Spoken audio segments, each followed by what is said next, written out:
جان سے محبت فطرت کا تقاضا ہے، لیکن دوستان گرامی قدر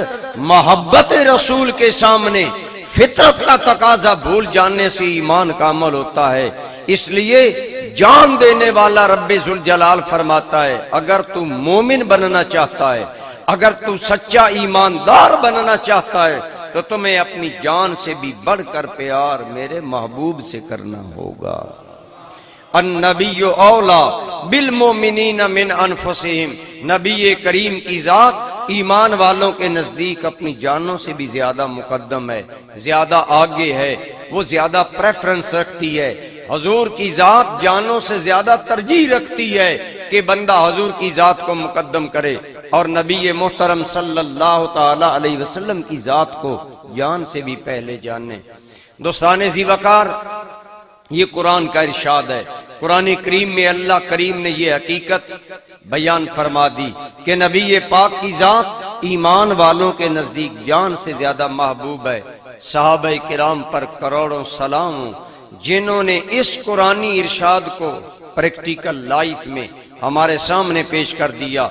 عملی زندگی میں صحابہ کرام نے ثابت کر دیا اگر ایک جانب جان پر بنائے دوسری جانب آمنہ کے لالا جائیں، صحابہ نے جان قربان کر دی، حضور کی لاج رکھ لی، آپ کے نام کی لاج رکھ لی، آپ کی محبت کی لاج رکھ لی، حضور کے تعلق غلامی کی لاج رکھ لی۔ دوستان ذی وقار، جس رات نبی کریم صلی اللہ علیہ وسلم کی حیات طیبہ میں ہجرت کی رات جب آتی ہے، مکہ کے گھر کا ایک ایک فرد ایک ایک تلوار لے کر اس لیے رسول اللہ کے گھر کا گھیرا دے دیتا ہے آج ہم مسلمانوں کے نبی کو قتل کر دیں گے۔ لیکن دوستان ذی وقار، میرے کریم آقا و مولا نے حضرت علی مرتضیٰ کو فرمایا میرے بھائی علی، یہ مکہ والوں کی امانتیں لے لو، میرے بستر پر جا کر سو جاؤ، صبح یہ امانتیں مکہ والوں کو دے کر میرے ساتھ آ کر مل جانا۔ دوستان گرامی قدر، جہاں تلواروں کا پہراؤ، ان کے سائے میں بستر پر سونا کوئی آسان بات نہیں، لیکن مولا علی نے اس بستر پر سو کر بتا دیا مجھے جان سے بھی زیادہ مصطفیٰ کا فرمان پیارا ہے۔ حضرت علی مرتضیٰ